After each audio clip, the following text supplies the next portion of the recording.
On our agenda, we're going to be talking about the beginning of chapter 8, which is forming a new government. The government that we had during the war itself wasn't really even a government. It was kind of like a boys' club, group of old guys, probably mostly old wealthy guys that got together to make decisions during the war. They were not necessarily self-serving, meaning they weren't necessarily there just looking out for their own well-being, but they were for sure there representing their state more so than they were trying to unify the states, the colonies, the states, whatever we want to call them. But after the war, it's pretty obvious that we've got to have some sort of a centralized federal government. So when we use the word federal, from here on, anytime forward, federal means the big dog government in Washington, D.C. So it's the one that rules over all of the states, kinda. States have an awful lot of equal authority also. And then state government is like Nebraska's government. And then local government would be Blair or Washington County. So federal is the big one. And that's what we're talking about here. So when we look at forming our first federal government, first of all, I just gave you a hint because I said it's the first. That should tell you that there's going to be a second, which means the first one is going to, it's going to be the worst. It's going to fail. And in fact, if you remember back to when we were finishing up the revolution and Cornwallis surrendered at the Yorktown Peninsula, the British said it was over. It didn't say the British lost. Yes, we counted it as an American victory. We defeated the British, but if you remember right, I told you that they really kind of go hang out in the Northwest Territory, which is, well, we're going to talk a little bit about it today, but the area around Ohio and western Pennsylvania and Canada, which is a British territory. And really what they're thinking is there's no way those 13 separate states can remain unified. They're going to fall apart eventually. And when they fall apart and each of those 13 states try to form their own country, the British will swoop back in and retake them one at a time, and everything that was theirs will be theirs, and it'll be a lot cheaper in manpower and lives and in money than trying to continue to fight this war against the Continentals and George Washington. So that's the plan, and when we see this new government and look at the strengths and weaknesses of it, S&W, strengths and weaknesses, we'll see why the British may have been kind of excited. It's really, really weak. And then we'll move on into something called the Land Ordinance, which actually has a direct impact on places like Nebraska. Even though we didn't exist, we weren't even part of the picture yet at the time. The Land Ordinance is the way they decided to divide up land in the West. So one of the things that citizens were most afraid of right after the war, or even during the war, were demanding and high taxes. We get taxed on everything today, so we're used to it. And we understand that the only way we can fund our government, which runs our military, which builds our roads and our bridges and our schools, the only way we can fund those things is to pay taxes. It doesn't mean we like them. It kind of gets really frustrating every time I get a paycheck that a third of it is gone. The government takes it before I ever see it. So if I make $9, I really only get paid $6. $3 of it goes to Uncle Sam. And that's a little bit different for every person. That's just kind of a rough example. And then every time I go to the store and buy something, I pay 7.5% more taxes. The only thing at the store that I don't pay taxes on is groceries. So if I go to the store and I buy a PlayStation and it's $250, when I go check out, is it $250? No, it's like $275 or something like that. There's tax added to it. If I go to the grocery store and I buy a head of lettuce that says 99 cents, how much does it cost? It's 99 cents. So groceries, food, is the only thing in our world that's not taxed. It's beautiful, right? So my car, when I buy it, I pay sales tax on it, just like buying a PlayStation at the Walmart. And then every year after that, since I own it, I pay property tax on it because it's my property. Or my home, I pay property tax on my home every year. That's where all the money comes from to pay for all the stuff that the government provides. And government is really, really crazy expensive. Like the United States has the most powerful military on the planet. It's not cheap maintaining the most powerful military. Like one fighter jet. Today, the fighter jets that our government really likes to talk about are called F-35s. They're really cool. The F-22 lasted for a little while. It's the most high-tech pure fighter jet that exists in America's fleet. We only have maybe 100 of those. But the F-35, we will have hundreds of those, and we're sharing that technology with other countries. It's super high-tech. They're about $97 million a piece. Or just to send you guys to school, which tax money is what pays to send you to school, it costs, the list is, this could be an old number, an old statistic, but it costs around $11,000 per year to send you to school, per child. So if you think about it from the time you were in kindergarten, or some of you maybe even went to Blair School's preschool, the school district, the taxpayers in our community have been spending $11,000 on your education, making sure that you have good facilities and good teachers and Chromebooks and textbooks and all the stuff that you need.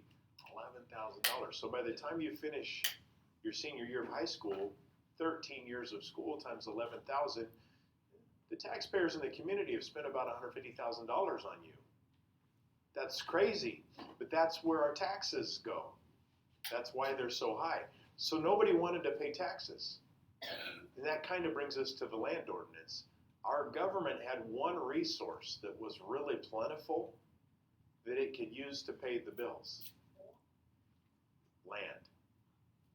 So the government has to divide up the land so that it can sell it and pay the bills, because nobody wants to pay taxes. They don't want to be like we were under the British. At some point in time, they'll figure out that paying those taxes is necessary. I understand it's necessary. It doesn't mean I'm not going to complain about it, and you will too. So it's just one of those medicines that we take in life. Don't forget, please, if you are in need of a retake, I think I've got this right. You guys are the white kid days, so your retake deadline would be Monday. Is that right? Or is it Tuesday? I get it mixed around sometimes. So Monday, by the end of the day, is it Tuesday? So the purple kid days would be Monday. Yes, that's correct. So I flip-flopped it. You guys are the beginning class now. Okay, so let's rephrase this since I've got it wrong on the agenda. Those of you listening to the video on Friday, please pay attention. Purple kid days, any retakes, are due by the end of the day on Monday. So before school, during WIN, maybe during study center. Well, you won't have study. Yeah, you will have study center if you're a purple kid. Those times are fine. After school is no good unless you really make arrangements with me ahead of time, and I'll talk to another teacher. So I'll start practice on Monday. And for you guys, yours would be Tuesday by the end of the day. So don't come and ask me Thursday. Oh, I forgot. Can I? No. So deadlines is deadlines. Please take care of that. Stay on top of that, and you will be fine. Honestly, I can't remember grade-wise if any of you needed to do a retake. Probably just Lily. The rest of you are probably fine. Whatever. I'm so Mr. Bellamy, why is food, even though there's not tax on food, why is it 99 cents? Well, it could be $1. That's just the example that I gave. So But like, why are things 99 cents? could be $1.06. Could be worse. Could be zero. Don't get me started on money. There's a lot of things about money. Like, I think, it costs, and this could be an old statistic too. Brantley, you need to pay attention. You're not listening. Okay? Why are you looking at me funny? If you don't listen, I'm going to tell you to shut your mouth and listen. Don't worry about that. You're supposed to be listening. You shouldn't even be looking around. So, it costs like 2.3 cents to make a penny. Isn't that goofy? Yeah. Shouldn't we just round to a nickel, call it good? Yeah. Or a dime or a quarter? I don't know. I mean, do any of you really carry around change? I don't carry it around, but I Sometimes. What do you do with your change when you get home at the end of the day? I put it Put in it in a jar, right? And then maybe when the jar gets full, you take it to the bank and cash it in. So but the government, I think, depends on that. So think about how many bazillions of dollars are in jars on dressers that are never in circulation, so it doesn't really need counted. Kind of interesting. Anyway, that's money politics for a different time. So Confederation to Constitution. Our first government is going to be called the Articles of Confederation. That's what this means. The Constitution is the government that we've got today. So that's what this chapter is going to take us through, is how do we get where we're going with the government and understanding the structure and function of the government. What did the people right after the war think the purpose of our government was? What do we think the purpose of our government is today? And it varies from person to person. A lot of people today think that we should have more local control, more state control. I'll give you an example of that. Years and years and years ago, the federal government came out with a list of standards that they believe we should teach in our schools. So the federal government in Washington, D.C. told us in Nebraska, in Blair, Nebraska, this is what you have to teach. Nebraska looked at those standards and said, psh, that's nothing. So the federal standards that the government had for us would have actually decreased the level of learning that you have. So the state of Nebraska and a handful of other states went to the federal government and said, we're going to write our own standards. We want that power. We actually had to go to court to tell the government we're going to do our own. And the government finally said, the federal government finally said, okay, fine, as long as your standards are at least as rigorous or more rigorous than the ones that the federal government has given us. Ours are. So theoretically, any student coming out of any school in Nebraska, Blair, Nebraska is a great example, should be better off than the national average. And that's going to be the case most of the time. The only downside to that is other states have the ability to compare how their students are doing with each other. We don't, because our standards are Nebraska-based standards. So when you see a teacher that writes the standards on the board or has the standards written on their agenda, those are Nebraska standards. It's what the state of Nebraska and groups of teachers in the state of Nebraska said we should be doing. One of ours is the structure and function of our government. So that's what we're looking at today. So to form a new government, we decided to go with a republic. We've talked briefly about this before because people misunderstand forms of government and oftentimes think that the United States is a democracy. We're not a democracy. We're a republic. In a democracy, it really doesn't work very well because people have to vote on every issue. And we've talked about this before. I don't have time to vote on every issue. Even if it was a possibility with the technology that we've got today, and my phone would ring or ding or something every time it was time to make a decision, I don't have time to stop what I'm doing and read about this new law and vote on it. That's a democracy. We could have a democracy if we lived on a deserted island and there were only the 25 of us. Decisions would be relatively easy to make that way. But in a country of 300 million people, it doesn't work. So a republic, we pick people that make those decisions for us. Is anybody in here a student senate representative? So Lily is a student senate representative.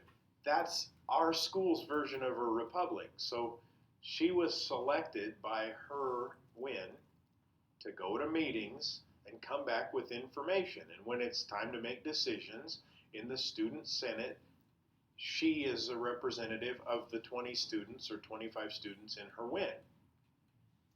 Now, in the real world, if those representatives don't make decisions that we like, when it comes time for re-election, we don't pick them again. So in the real world, Lily is, I don't know if, are any of you in her win? Okay, Ryan is in her win. If Ryan is unhappy with the decisions that the Student Senate is making, then he can blame Lily for it. And then next year when you're freshmen, you're going to do the same thing. You're going to have Student Senate representatives and class officers. And if y'all think she did a horrible job, you don't vote for her. If you think she did a great job, then you vote for her. That's what a republic is. So we select men or women to go to Washington, D.C., or to go to Lincoln, Nebraska, the different levels of government to make decisions for us. Works great. So we live in what's called a democratic republic. So we do vote, but our vote is to pick the people that are going to make decisions for us. Can you vote for yourself? Yes, you can. So when it's presidential election time, let's just make an assumption now, and if you're watching this video and it's not 2023, you can laugh at the way we're talking about this, but let's just make an assumption that in 2024 it's President Biden versus President Trump. Will President Biden vote for himself? Yes, of course he will. Will President Trump vote for himself? Yes, of course he will. If you're not voting for yourself, you don't have much confidence in yourself, you probably shouldn't be running. So you should vote for yourself. But that's what a republic is. So we have that. To vote, to get the right to vote in most states early on, you had to own property. What's that tell us about poor people? They don't get a vote. You had to be a citizen. So immigrants? No. You can today take a citizenship test. So I can't remember what the rule is. I think you have to be at least 18. Maybe it's 16. You have to live in the United States for a minimum of 6 years, and you have to take a test, which is mostly American history. By the time you guys are done with my class, you will all pass, or would all pass, a citizenship test. History and government. So that's what immigrants have to take to become a citizen, to get the same rights and privileges that you and I all have. So we don't exist? And then you have to swear an oath of loyalty. You guys are already citizens because you were born here. So you're saying, like, immigrants, if they have a child in America, If that child is born in America, that child is automatically a citizen. It's a good question. So if you're listening to the video, he said, so if an immigrant has a child, it depends. If that child is born in a different country, no, that child is not a citizen. When I was in school, I had two classmates. Their names were Gumi and Ann. They were Vietnamese. Their parents were born in Vietnam. They came to Eustis, Nebraska, that's my hometown, right after the Vietnam War.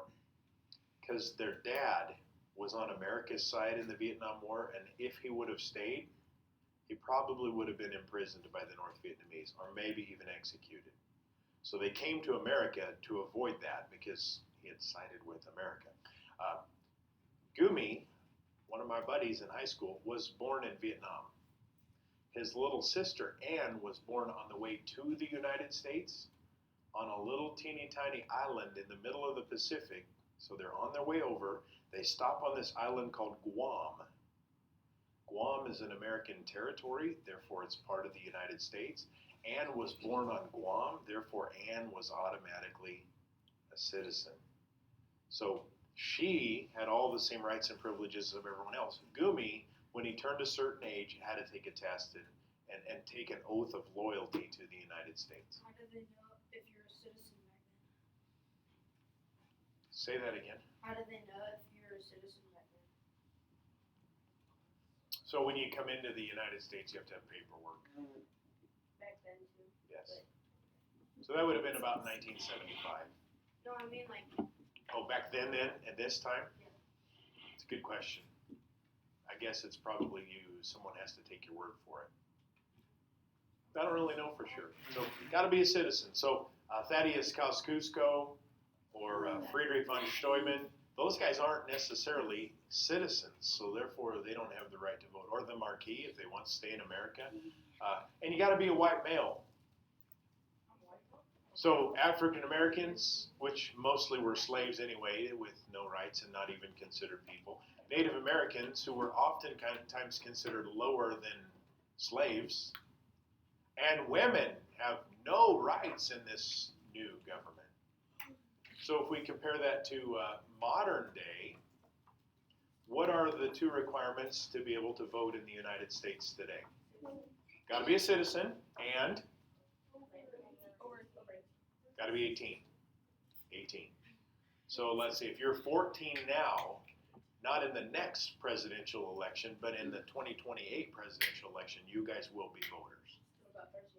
If you're 13 now, as long as you're 14 before November of 2024, you'll vote in the next presidential election. So you're only 1 or 2 cycles away, and most of you will hit that. So you register to vote. That's the other requirement, but that's literally 2 minutes at the courthouse, just like that. So as long as you're a citizen and you're 18 or older, you have the right to vote. Male, female, land ownership, none of those things matter to us today. So it doesn't matter if you're rich or you're poor. Some states have added one more qualification that you have to have an ID, which you'd think that would be kind of a no-brainer. But when I walk in to vote, there's only one place I'm allowed to vote, but they take my word for it that I am who I am. So if Ryan wanted to walk into the place I vote is Reach Church, just because I live in that area, sort of, not really, about 8 miles away. If Ryan walks into Reach Church on voting day and says, "My name is Terry Bellamy, I live at 157," beep, beep, beep. I don't even tell you my address because then you dorks will come visit me. I don't like visitors. Yeah, great, that's all I need. Anyway, I do it. so if Ryan says that and he's right, they open up the book and there's my name, and unless those people that are volunteers at the polling place know who I am, they're like, "Oh, okay," and they put your initials next to it in the book, and they hand you a paper ballot. In Washington County, we still vote on paper ballots. In some places, they use computers or machines, and he goes and votes. He's me. So an ID might be kind of a smart thing. The problem that people have with IDs, you got to pay to get one. So who might that exclude? Poor people. Most of us will have an ID when we're 18 because you have a driver's license. That could be used. So I have one, but if you're poor and you don't have a driver's license and you don't have a car, or you're old and you don't have a car so you don't need a driver's license, you might not have an ID. So that could exclude people. Easy way around that? Oh, we'll just make IDs free. If IDs are free, who's paying for it? Government, which is taxes, which is all of us. But that's the kind of stuff that we have to consider when we make limitations to the right to vote. We can't exclude anybody just because they've not got one of those requirements. States also form their own governments, just like Nebraska has a state government in Lincoln. Every state has its own. But they began to realize that unity was necessary. If those 13 states don't stay together, they're not very powerful. If I decide to go to war against Mr. Zurich's class and it's just me versus the 20-some of them, I'm probably going to lose. But if I get you guys united with me against Mr. Zurich and his class, we're going to destroy them. Oh, yeah. I don't even know who's over there, but I bet you we can defeat them. It's probably just Mr. Zurich talking to himself. I bet he does that a lot, don't you think? Like during his plan period, I bet if you walk in there, he's just standing there talking to himself. Watch him jump in the room right now. What? Watch him just jump in the room right now. He might. Well, you know he can hear us. You guys know that because when you're in math class, you can hear history class. So here's the new government. It's called the Articles of Confederation. I like to abbreviate things to make them simple. So the A of C. It's ruled, I spelled Congress wrong there, sorry. It's ruled by the Confederation Congress, 2 S's. And it had the power to wage war. Well, that's important that our government has the ability to wage war. In fact, just last night and the night before, the United States government sent 2 F-15 Strike Eagles into the air with missiles and launched those missiles at targets in Syria that are controlled by the Hezbollah, which we consider a terrorist organization, that have been launching missiles at American air bases or American military bases in Iraq. So we retaliated. You barely hear about that in the news, but we need our government to be able to do that to protect and defend Americans or our allies anywhere in the world. We can make peace. So if we want to sit down with the British and make a treaty so that we don't fight anymore, or sit down with the Hezbollah, terrorist organization, and make a treaty so that we don't fight anymore, our government has the authority to do that. They could issue money. If you look at your dollars today, They're issued by the United States government. The problem with this is that it wasn't just the government that could issue dollars. States and even local communities had the ability to issue currency. So it wasn't as easy as the United States of America. It's on all of our bills. At the top it says Federal Reserve Note. That's a discussion for another day what reserve note means. But federal tells us it's the big dog government. So we know that this piece of paper with George Washington's picture on it is worth $1 because our government says it's worth $1. That's the only thing that gives it value. If the United States government doesn't exist tomorrow, how much is this worth? Nothing. Well, Interesting. if you're like, you're right, 'cause it's like, in the future, they'll just collect it. There's an awful lot of them to make it a collector's issue. But anyway, Sure. and maintain an army. So those are all powerful things. The problem with the Articles of Confederation, you're supposed to be able to wage war, but you can't force soldiers to join the army. Can citizens in America today be forced into the military? Yes. What's that called?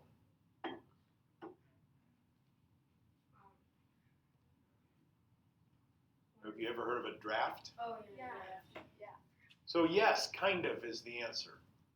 Right now, as of the November, I don't even know what today's date is, 9th or 10th? 9th, November 9th, we do not have a draft. The government cannot force you or me into military service. But if Congress passes a draft law this afternoon, by tomorrow they could force me into the military. What age is that usually? 18. Could it change? It could, but it's not likely to. In the United States, the law says that a young person can join the military at 17 with your parents' permission, but you're not allowed to fight until you're at least 18. So that's the United States. Other countries have different numbers. But anyway, you can't force them to join. You cannot make an army. You can't impose taxes. If you can't impose taxes, how would you pay for an army even if you could force soldiers to join it? You know, we build one F-35, it's $97 million.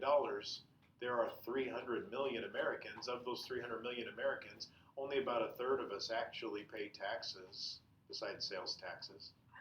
So if that's the case, that means that every American chips in $1 to build that fighter jet. Doesn't seem like much, but for all of the stuff that we do, it's really, really expensive. It's necessary that we pay taxes. And the federal government could not enforce laws. So it was really powerless. They said, let's let the states have all the authority. So it says you can do all this, but you really can't. So here, I'm going to give you all permission right now. You all have the authority to bench press 300 pounds. Good deal, right?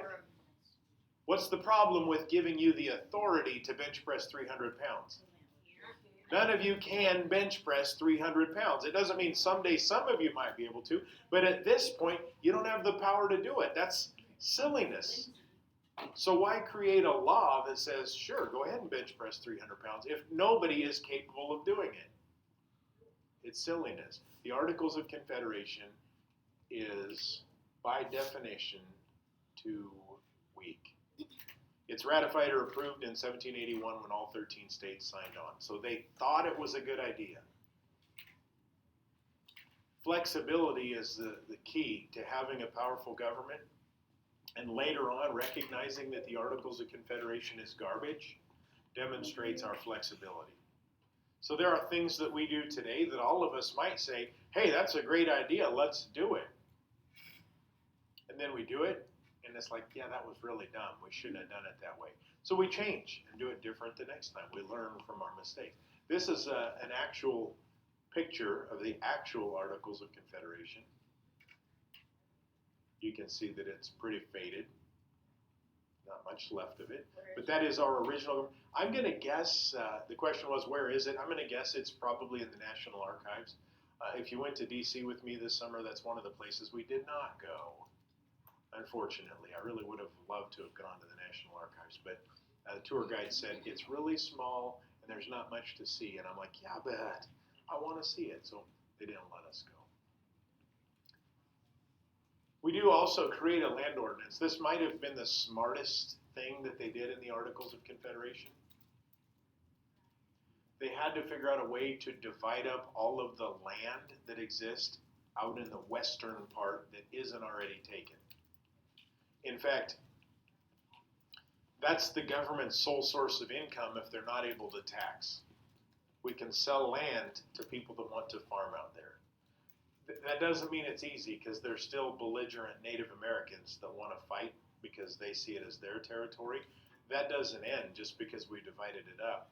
But think about your mind map of the United States. So when you close your eyes and picture a map of America and the 50 states, and most of you did very well a long, long time ago on your states test. What are the shape of the states on the East Coast, the original states? Small. They're smaller and they're weird. What are the shape of the states in the western 2/3 of the country? Boxy. So those boxiness states are because of the land ordinance. It's because of the way the land was divided up. Yes, Nebraska is not a square or a cube or a box. Sometimes our boundaries are formed by rivers or mountains, like the eastern boundary of the United States is the Missouri River. And the Missouri River doesn't run straight, it's all jig-jaggedy. So when you look at the eastern side of Nebraska, it's not square. The rest of Nebraska is square-ish, straight lines, following lines of latitude and longitude. So the land ordinance, they hire men to go out and to divide land into townships. So I'm going to use a lot of different terms here that can get kind of confusable, so stay focused with me on this. A township is a chunk of land that's 6 miles by 6 miles. We still use this whole system today, by the way. I'll show you an example of it in just a minute. Once the township is divided into 6 mile, but how many square miles in a township? 36. 36 square miles in a township. So it's really a lot of land. 6 miles by 6 miles doesn't seem like much, but how do we measure land today? Like if you went out into the countryside as a farmer and bought a chunk of land, you bought 100 acres. We measure land in acres today. So I'm going to also show you how land is further divided up from 6 mile by 6 mile townships into smaller pieces. The area that we're dividing up is called the Northwest Territory, and it includes the states, the modern day states of Ohio, Indiana, Michigan, Illinois, Wisconsin, and Minnesota. Those are not states yet, but we also have to consider if those areas get settled, how do we make them states? So there has to be a way to do it. Could we theoretically or potentially add a 51st state? Sure. You look at the poster on the back corner of the wall, and you've seen throughout the years that we've added states. So we get the original 13, and then 14, and 15, and 16, and Nebraska's 36 or 37th, one of those. Why do we add places as territories like Puerto Rico, but we don't make them states? Puerto Rico is a good question. We've got a whole bunch of territories. So the question, if you're listening to the video and you can't hear it, why do we have territories that aren't states? There's not a great answer to this. We have territories actually all over the world. Some of them are tiny and wouldn't be big enough to be a state. Puerto Rico actually would meet the population and the size. There is no size requirement. I mean, look at Rhode Island. But there is a population requirement. We'll talk about it later, but it's 60,000 people. So Puerto Rico could theoretically ask to become a state. As it is now, Puerto Rico sort of has the best of both worlds because they are an American territory, but they also have authority over themselves. So Puerto Rico has it good, but every couple of years, Puerto Rico holds what's called a referendum, and they vote as to whether they still want to be semi-independent or whether they want to be asked to be annexed, to be made a state. And up to this point, Puerto Rico doesn't want that. It's getting closer every time they hold that election. The question that actually should be addressed, if Puerto Rico tomorrow said, America, would you please make us the 51st state? chances are we would say no. Because Puerto Rico is poorer than all the other 50 states, and just to get it up to the same standard as the lowest of the 50 states would cost the taxpayers of the United States way more money than right now most of us would say it's worth. Well, how's it a benefit for them to be semi? A benefit to them or a benefit to us? Both. So to us, it's sort of like having an extension of the United States. So like Guam, for instance, the territory that I said my friend Ann was born at in the middle of the Pacific, we could maybe use a military base in the middle of the Pacific that we could fly our aircraft from. So we get that benefit from those territories. Puerto Rico gets the benefit of having Big Brother United States. So Puerto Ricans can serve in the United States military. They can do pretty much most of the things that regular Americans can do. But they don't have to worry about their own military. They don't need defense because they are part of us. So it's a wishy-washy answer for a wishy-washy question. You have to hit 60,000 people, then you can apply for statehood. Nebraska becomes a state in March of 1867. If you had to guess approximately what was the population of Nebraska in 1867, the answer should be about 60,000. That's when you can apply for statehood. That's not very many people. That's what's Blair have, 9,000? So that's just 11 times larger than the size of the city of Blair. How much is Rhode Island? Rhode Island's population's probably reasonable, even though they're tiny. I don't know what their population would have been back then, but they would have been grandfathered in because they were already a state anyway. So, but they had to set a line, a boundary. You think about how gigantic Nebraska is. If the population was only 60,000, there weren't very many people here. We have a really big state with still not very many people. But this is the area that we're talking about. Those are the states that they're mostly worried about dividing up. And the big reason they wanted to get that divided up and settled is because the British were hanging out there. We got to get the British out of there. That's the key. So this is a township. It would have a name. It might be Township Finley. They gave them all names, so every 6 mile by 6 mile plot in America had a name. Township Brantley. It was really a crooked one, and it was kind of muddy. It had a volcano in the middle of it. Sulfur acid boiling out of the ground. That's Township Brantley. Anyway, this is 6 miles by 6 miles. So if that's 6 miles by 6 miles, and I'm sorry those of you that are watching on the video, imagine my finger pointing at the left side of number 31 in this picture. If I'm pointing just at the left side of number 31 and I were going to walk from the bottom of the left side of number 31 to the top of the left side of number 31, how far did I just walk? A mile. 1 mile. Very good. If I want to walk all the way around number 31, how far did I just walk? 4 miles. Okay, those are still too big. Those are called sections. A section is more land than any person could possibly attempt to farm, at least back then. So each of those sections is going to be further divided up until we get down to acres. So notice, by the way, the numbering system on here. Any ideas why it starts right to left and bottom to top, when in our culture, everything seems to be from top to bottom, left to right? What do you think the settlement pattern is? East to west or west to east? It's east to west. Across our country, it's right to left. That's why the numbering is like this. And in not all places is the numbering like this. Notice also that there's an S on number 11 and an S on number 29. This is how thoughtful they were about this. They figured if people bought all that land and settled on that township, on Township Finley, it's a nice place. Beautiful fields and rolling hills and grassland and pastures, streams. rooms. It's a nice place, right, Finley? Yes. They figured if everyone settled that, probably going to be a lot of little kids. What do you think the S is? It's a school. So they put a school on section 11 and a school on section 29. Then, by the way, you don't need a mile by mile for a school. You just need a little teeny tiny chunk of land. So how could we pay for the school? Rent the land out in the rest of that section. Would pay for the teacher and the building and the books. This is genius. It's really well thought out. So it's not so much this way anymore.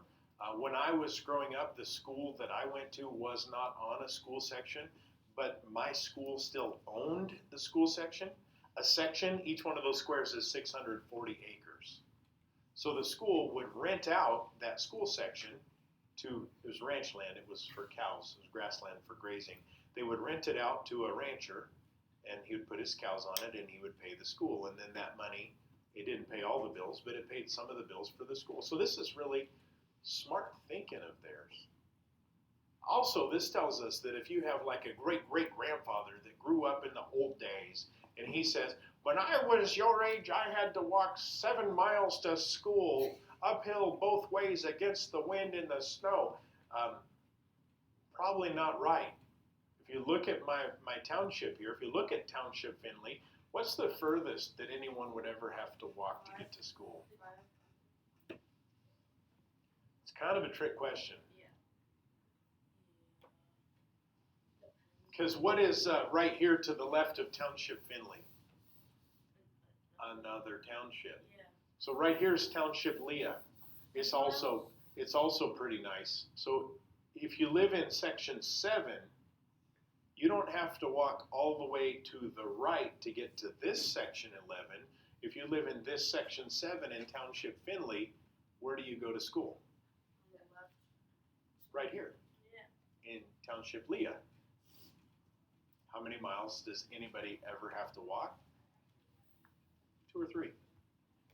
So it's not as bad as they make you think. And in some parts of the country, maybe that's not the case because the population was so small. But 6 by 6, there's 36 square miles in a township. Each square mile is called a section. So this is section 11. This is section 1. When you decide you want to buy a piece of land, it's described as Section 1, Township Finley, Washington County, Nebraska Territory, United States of America.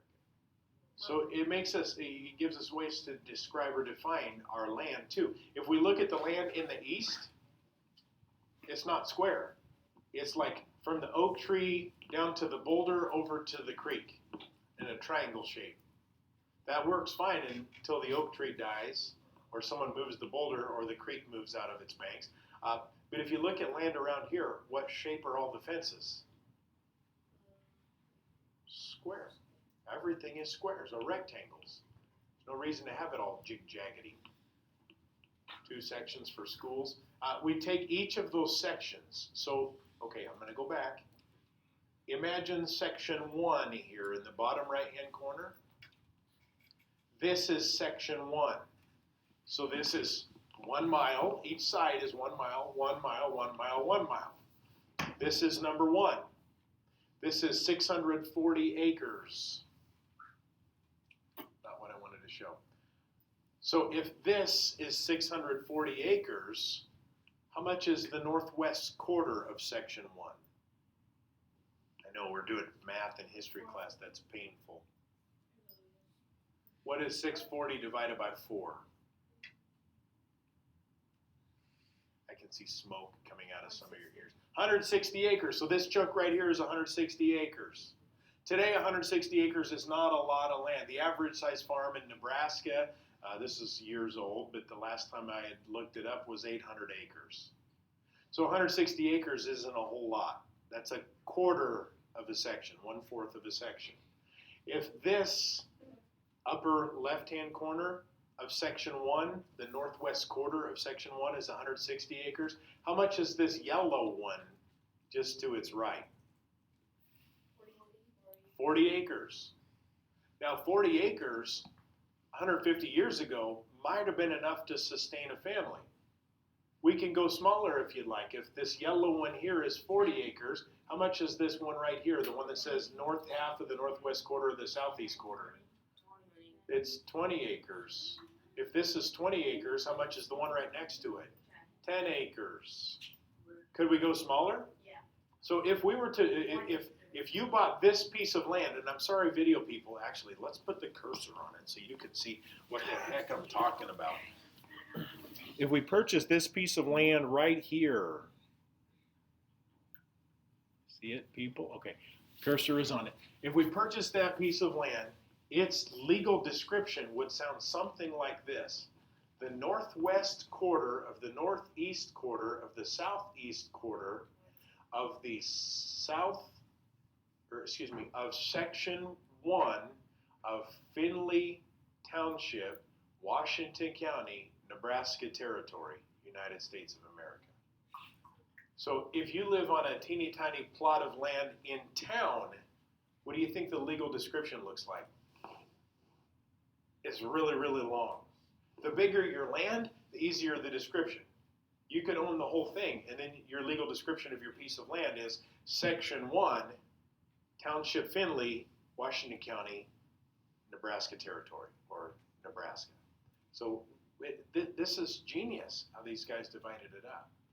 And then, of course, because we're of European descent, when we purchase a piece of land or we own a piece of land, the first thing we do is put a fence around it, which ultimately is going to cause more problems with Native Americans. They don't like the fences.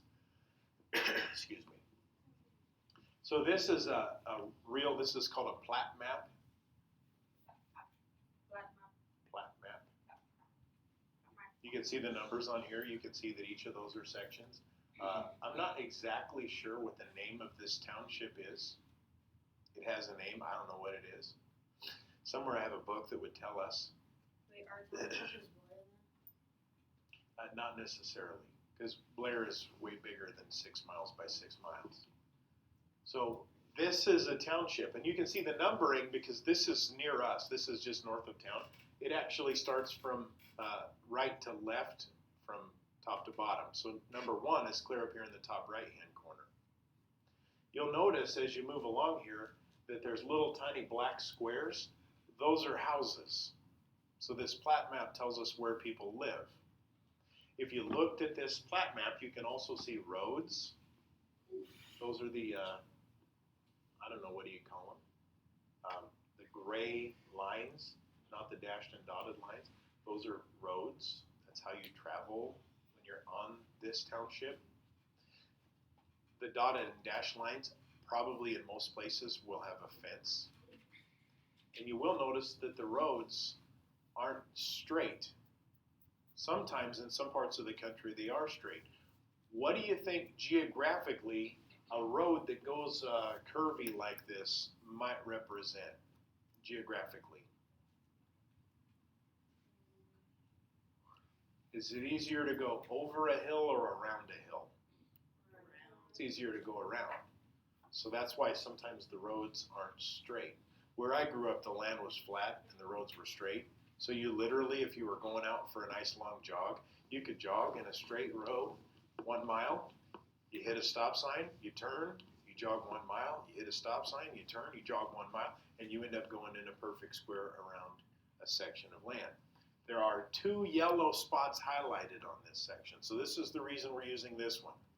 If you look right here to the highlighted area on the right part of the map, this little black dot with the highlighted area, it says Scott Davis on it.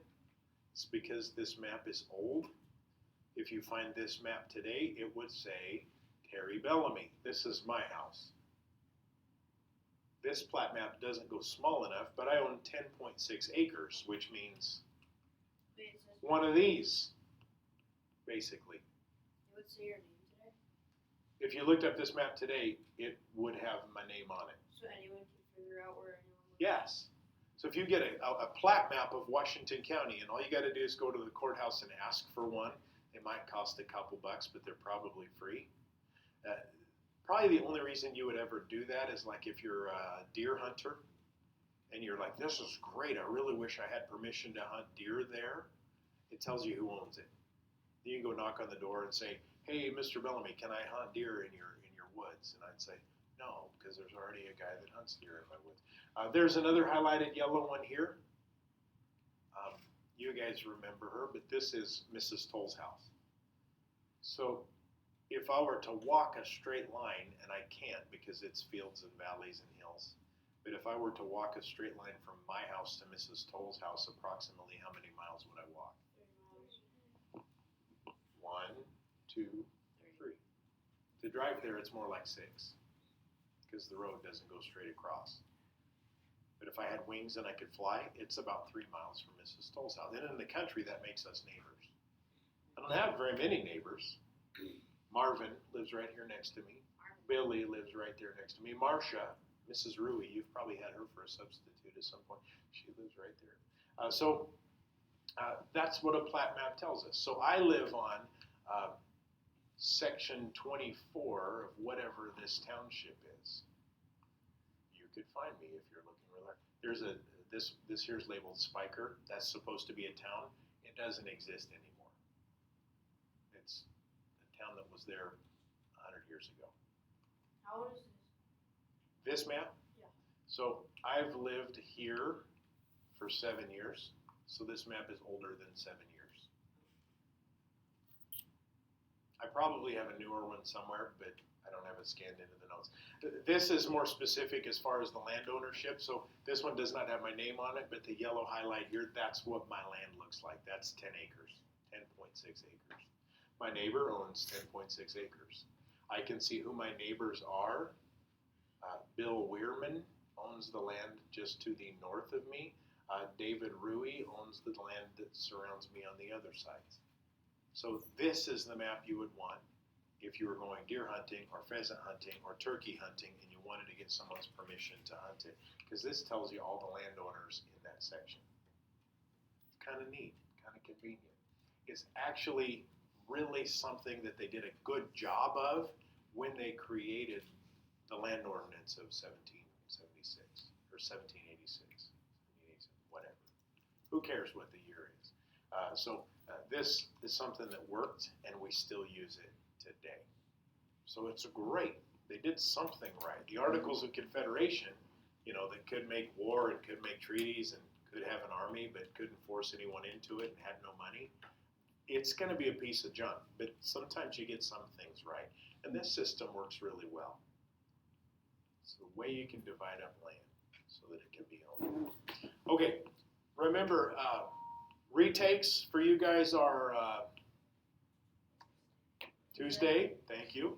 By the end of the day, so Monday or Tuesday is fine. Tomorrow I won't be here, so don't come in tomorrow and try to do a retake because I won't be able to help you with that. But Monday is fine. Tuesday is fine, just not after school. So retakes. Otherwise, if you have things on your study guide that you can go in and fill in from today, do that so that when we get to the end, I don't have to bark at anyone for not having their study guide done. That's it for today. If you don't have any questions, we'll wrap it up there. Good job.